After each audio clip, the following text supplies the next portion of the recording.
ಕಳೆದ ಮಾರ್ಚ್ನಲ್ಲಿ ವಿದ್ಯಾರ್ಥಿಗಳಿಗೆ ಪರೀಕ್ಷೆ ನಡೆಸದೇ ಇರೋದ್ರಿಂದ ವಿದ್ಯಾರ್ಥಿಗಳ ಪೋಷಕರಿಂದ ಬಾಕಿ ಶುಲ್ಕ ಪಾವತಿಯಾಗಿಲ್ಲ. ಇದರಿಂದ ಶಿಕ್ಷಕರಿಗೆ ಸಿಬ್ಬಂದಿಗೆ ವೇತನ ನೀಡಲು ಸಾಧ್ಯವಾಗದೆ ಅವರ ಪರಿಸ್ಥಿತಿ ಅಯೋಮಯವಾಗಿದೆ ಅಂತ ದಕ್ಷಿಣ ಕನ್ನಡ ಮತ್ತು ಉಡುಪಿ ಜಿಲ್ಲಾ ಆಂಗ್ಲ ಮಾಧ್ಯಮ ಶಾಲಾ ಒಕ್ಕೂಟ ಆತಂಕ ವ್ಯಕ್ತಪಡಿಸಿದೆ. ಸುದ್ದಿಗೋಷ್ಠಿಯಲ್ಲಿ ಇಂದು ಮಾತನಾಡಿದ ಒಕ್ಕೂಟದ ಅಧ್ಯಕ್ಷರಾದ ವೈ ಮುಹಮ್ಮದ್ ಬ್ಯಾರಿ ಅವರು, ಆಂಗ್ಲ ಮಾಧ್ಯಮ ಶಾಲೆಗಳ ಬಗ್ಗೆ ಟೀಕೆ ಟಿಪ್ಪಣಿಗಳನ್ನು ಮಾಡುವವರು ಅಲ್ಲಿ ದುಡಿಯುವ ಶಿಕ್ಷಕರು ಹಾಗೂ ಸಿಬ್ಬಂದಿ ಬಗ್ಗೆಯೂ ಗಮನ ಹರಿಸಬೇಕು ಅಂತ ಹೇಳಿದರು. ಸಾಧಾರಣ 15-20 ವರ್ಷಗಳ ಹಿಂದೆ ತಮ್ಮ ಮಕ್ಕಳ ಆಂಗ್ಲ ಮಾಧ್ಯಮ ಶಿಕ್ಷಣಕ್ಕೋಸ್ಕರ ಪ್ರತಿಷ್ಠಿತ ನಗರಗಳನ್ನೇ ಅವಲಂಬಿಸಬೇಕಾಗಿದ್ದು, ಆರ್ಥಿಕವಾಗಿ ಸಬಲರು ಮಾತ್ರ ಈ ಅವಕಾಶವನ್ನು ಪಡೆಯಲು ಸಾಧ್ಯವಿತ್ತು. ಗ್ರಾಮಾಂತರ ಪ್ರದೇಶಗಳಲ್ಲೂ ನಗರ ಪ್ರದೇಶಗಳಲ್ಲೂ ಮಧ್ಯಮ ಮತ್ತು ಕೆಳಮಧ್ಯಮ ವರ್ಗದವರ ಶೈಕ್ಷಣಿಕ ಬೇಡಿಕೆಗಳನ್ನು ಈಡೇರಿಸಲು ಕೆಲ ಉತ್ಸಾಹಿ ವ್ಯಕ್ತಿಗಳು ಆಂಗ್ಲ ಮಾಧ್ಯಮ ಶಾಲೆಗಳನ್ನು ಸ್ಥಾಪಿಸಿದರು. ಹಲವಾರು ಕಷ್ಟ ನಷ್ಟಗಳನ್ನು, ಎಡರು ತೊಡರುಗಳನ್ನು ಎದುರಿಸಿ ಶಾಲೆಯನ್ನು ನಡೆಸುತ್ತಿದ್ದು, ಮಧ್ಯಮ ಕೆಳಮಧ್ಯಮ ವರ್ಗದ ವಿದ್ಯಾರ್ಥಿಗಳು ಉತ್ತಮ ಗುಣಮಟ್ಟದ ಶಿಕ್ಷಣವನ್ನು ಪಡೆಯುವುದಲ್ಲದೆ ಹಲವಾರು ಪ್ರತಿಭಾವಂತ ಸುಶಿಕ್ಷಿತರಿಗೆ ಉದ್ಯೋಗ ನೀಡುವಲ್ಲಿಯೂ ಯಶಸ್ವಿನಿ ಸಾಧಿಸಿ ನಿರುದ್ಯೋಗ ಸಮಸ್ಯೆಯ ನಿವಾರಣೆಗೂ ಸಹಕಾರಿಯಾಗಿರುತ್ತಾರೆ.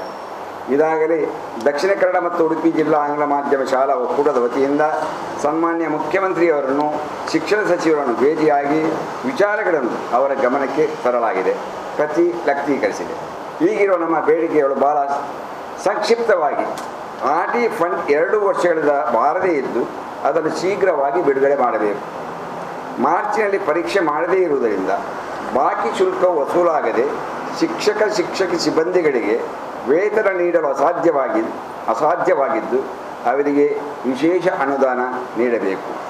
6ನೇ ವೇತನ ಆಯೋಗದಲ್ಲಿ ನಮೂದಿಸಿದ್ದ ವೇತನವನ್ನು ನೀಡಬೇಕಾದಲ್ಲಿ ಕನಿಷ್ಠ ಪ್ರತಿಯೊಂದು ವಿದ್ಯಾರ್ಥಿಯಿಂದ ರೂಪಾಯಿ 60,000ದಿಂದ ರೂಪಾಯಿ 70,000ವರೆಗೆ ಶುಲ್ಕ ಪಡೆಯಬೇಕಾಗಬಹುದು.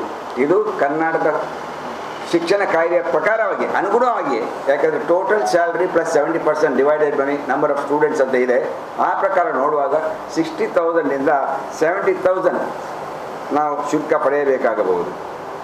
ಆದುದರಿಂದ ಈ ಬಗ್ಗೆ ವಿಮರ್ಶೆ ಮಾಡಬೇಕಾಗಿದೆ. ಶಿಕ್ಷಕ ವರ್ಗದವರಿಗೆ ವೇತನ ನೀಡಲು ಸರ್ಕಾರದಿಂದ ಅನುದಾನವನ್ನು ನೀಡಬೇಕು. ಯಾಕಂದರೆ ಖಾಸಗಿ ಶಾಲೆಗಳು ಬಂದಂಥ ಶುಲ್ಕವನ್ನೇ ಉಪಯೋಗಿಸಿ ಅವರಿಗೆ ವೇತನ ನೀಡುತ್ತಾರೆ. ಅದು ಸಾಧಾರಣವಾಗಿ ಬಂದಂಥ ಶುಲ್ಕವು ಎಲ್ಲ ವೇತನ ಉತ್ತಮವಾದಂಥ ಒಂದು ವೇತನ ನೀಡಲು ಸಾಧ್ಯವಾಗುತ್ತಿಲ್ಲ ಅನ್ನುವಂಥ ಕಾಳಜಿ, ಒಂದು ಬೇಸರ ನಮಗೂ ಇದೆ. ಈ ಸಂದರ್ಭ ದಕ್ಷಿಣ ಕನ್ನಡ ಮತ್ತು ಉಡುಪಿ ಜಿಲ್ಲಾ ಆಂಗ್ಲ ಮಾಧ್ಯಮ ಶಾಲಾ ಒಕ್ಕೂಟದ ಪ್ರಧಾನ ಕಾರ್ಯದರ್ಶಿ ಕೆ ರವೀಂದ್ರ ಶೆಟ್ಟಿ, ಕೋಶಾಧಿಕಾರಿ ಸವಣೂರು ಸೀತಾರಾಮ್ ರೈ ಹಾಗೂ ಮತ್ತಿತರರು ಉಪಸ್ಥಿತರಿದ್ದರು.